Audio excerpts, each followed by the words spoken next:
Yo guys, Huawei Mate 50 Pro. Barang ini udah cukup lama ya berada di inventory K2G dan tampil di cukup banyak video yang belakangan ini K2G rilis, terutama yang berhubungan dengan kamera. Tapi emang kita belum reviewnya. Ya udah, kita review aja smartphone yang secara fotografi menjadi absolute winner di mata K2G. Reviewnya nggak bakal panjang lebar ya, singkat, padat, dan jelas aja. Yang penting pertanyaannya adalah overall device-nya seperti apa. Sebelum kita mulai, jangan lupa share, like, subscribe, dan lain-lainnya. Let's go!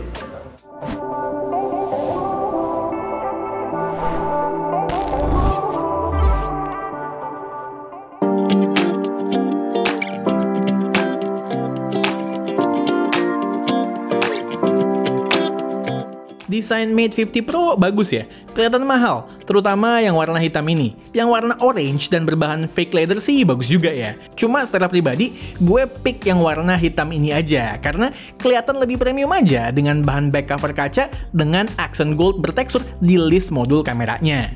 Perlu dicatat, listnya itu nggak melindungi lensa kamera ya, karena lebih rendah posisinya. Belakangnya curvy, bertemu dengan layar yang curve juga, bikin gripnya enak banget. Di bagian atas layar, kembali hadir notch yang bentuknya khas Huawei banget. Sempat absen di Mate 40 Pro, dan terakhir hadir di Mate 30 Pro. Notch-nya melebar ke samping, namun nggak intrusif ke layar. Sebenarnya lebih mirip sama Mate 20 Pro lah bentuknya ini mah. Notch-nya ini hadir nggak cuma buat kegayaan aja loh ya, namun juga menjadi rumah bagi kamera selfie, terus sensor 3D TOF buat face recognition security yang proper dan secure ala iPhone, serta speaker yang menyatu dengan earpiece. Ngomong-ngomong soal speaker, gue suka banget soundnya. Secara volume kenceng, treble-nya ngasih clarity yang pas, dan kerennya bass-nya juga masih berasa. Menurut gue ini bisa masuk ke top 5 best speaker di HP tahun 2022. Dengerin nih.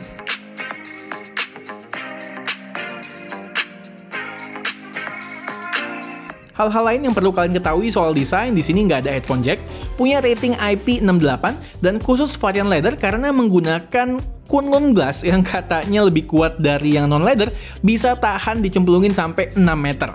Untuk unit yang kami punya ini, nggak bisa nemu nih sumber terpercaya yang bilang proteksi layar maupun bodinya apa. Lalu SIM card slotnya dual SIM only, nggak ada slot buat SD card.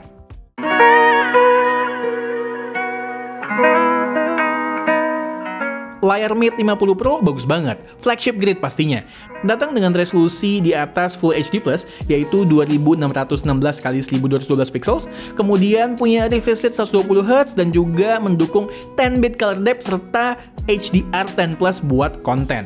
Nggak lupa, ada juga 1440Hz PWM dimming. Overall, gue nggak punya komplain sama sekali dengan layarnya. Di color mode normal, dia bakal switch otomatis antara sRGB dan DCI-P3 sesuai kebutuhan konten. Gue sih pakai yang vivid aja, biar kinclong terus liatnya. Kalau butuh akurasi warna, baru sesekali gue switch ke normal. Untuk screen brightness-nya, di outdoor juga cukup bagus, walaupun nggak selevel display flagship Samsung atau iPhone. Peak brightness-nya di Mate 50 Pro ini di bawah 1000 nits aja. Performa di Mate 50 Pro just oke buat harganya. Loh, kok gitu bang? Kan pakai Snapdragon 8 Plus Gen 1 yang kata K2G udah bagus. Buat daily use sih no problem ya. Kenceng, no stutter, dan jarang panas, bahkan ketika dipakai jepret-jepret atau merekam video di siang bolong. Cuman di game memang cukup dini throttlingnya. Pengamatan gue dari benchmark 3D Mark maupun Genshin Impact, di suhu internal, which direpresentasikan oleh battery temp, 40 derajat aja udah mulai throttling. Di Genshin Impact, setelah main 20 menit, FPS-nya nggak lagi stabil di 60 ketika nyentuh 40 derajat. Jadi turun ke 50-an FPS. Di 3D Mark Wildlife Stress Test, di suhu yang sama, skor langsung drop jauh ke bawah 4000-an dari tertingginya di 10.400. By the way, grafik skor 3D Mark-nya baru sekali ini nih, gue lihat yang begini. Kayak gas rem gitu performanya di sini. Anyway, jujur, gue nggak banyak gaming di sini.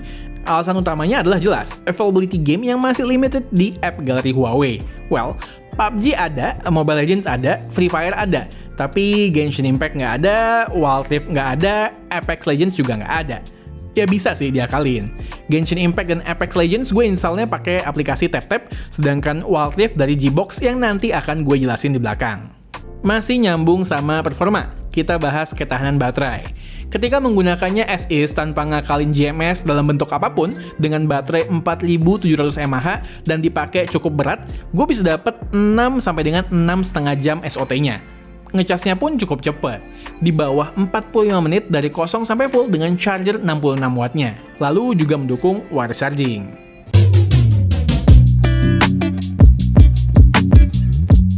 Software nih, penting.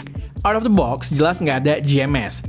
Karena unit gue ini adalah unit Cina, jadi pakainya Harmony OS 3, bukan EMUI 13. Walaupun secara tampilan bukan favorit K2G, tapi ya kalau kita berbicara secara objektif ya cukup oke lah. Service widgets-nya menarik, resizable foldernya berguna, multitaskingnya advance, fiturnya cukup lengkap, serta yang terpenting smooth dan nyaris bug-free.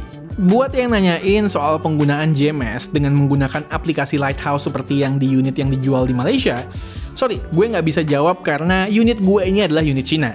Tapi menurut pembicaraan gue dengan Mas Bro Firlando si pakar GMS Huawei, Lighthouse cuman bisa dipakai di unit global yang menggunakan EMUI. Selain itu, install paksa GMS native pun juga nggak sempurna kata dia di Harmony OS 3. So, solusinya yang paling make sense buat gue pakai daily adalah menggunakan Gbox. Gbox ini mirip kayak G-Space, cuman overall lebih stabil aja dan jarang crash, kemudian lebih minim iklan juga. Gbox ini gue gunakan untuk mengakses Google Apps, serta aplikasi-aplikasi yang nggak ada secara native di app gallery Huawei. Emang betul adanya bahwa aplikasi kayak Twitter dan Instagram bisa di-download dari third party via app gallery, tapi notifikasinya nggak akan jalan. Karena mereka masih bergantung kepada Google Firebase yang merupakan sistem push notifikasi dari Google. Nah, kalau kita install via Gbox, jalan tuh notifikasinya. Dari aplikasi yang sering gue pakai, yang nggak bisa dipakai ketika install from G-Space adalah OVO. Wildrift yang selalu minta Google Service Framework ketika running aplikasinya, bisa di sini, nggak ada masalah. Terus main LOL via Gbox secara performance juga rata kanan, nggak ada masalah sama sekali. Buat yang minat coba, link buat download Gbox udah gue taruh di bawah, silahkan cek. Terkait keamanan, gue nggak tahu juga ya. So far dari dulu gue pakai G-Space, Gbox, belum pernah ada yang aneh-aneh terjadi dengan gue. Intinya kita kembaliin ke masing-masing pribadi aja. Kekurangannya yang paling obvious adalah lebih nyedot baterai saja. Dari pantauan kita, ada perbedaan sekitar setengah jam sampai 1 jam SOT antara memakai pure HMS atau pasang Gbox.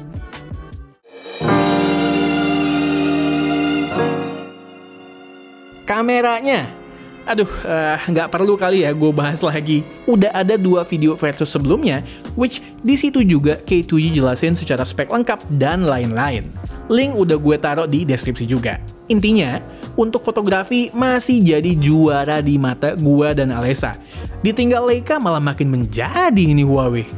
Algoritma processingnya semakin bagus, bisa menyeimbangkan antara natural dan eye pleasing dengan TOP. Top!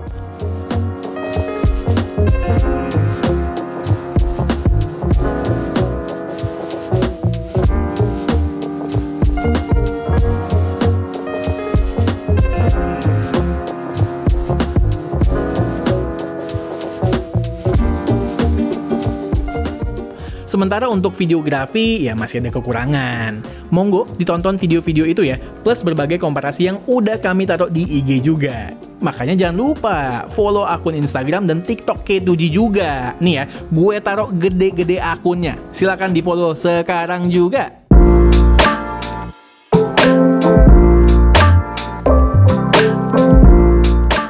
Oke, Huawei Mate 50 Pro. Pendek aja ya. Apakah handphone ini patut dibeli atau tidak? Jawabannya enggak. Yang pertama, karena enggak dijual secara resmi di Indonesia. Dan yang kedua, nggak ada Google-nya secara native, walaupun emang ya bisa diakalin. Cuman buat kalian-kalian yang nggak masalah dengan 2 hal yang gue sebutin tadi, dan pengen menikmati hasil kamera atau kualitas fotografi yang luar biasa, siapalah gue buat menghalangi kalian. Yang masih menjadi PR memang kalau kalian tertarik adalah ketersediaannya di Indonesia itu masih susah ya, masih sangat jarang. Jadi selamat hunting secara online. Oke, sekian aja video dari gue kali ini. Gue Satish and this is K2G. Tunggu reaction kami yang berikutnya. Bye guys!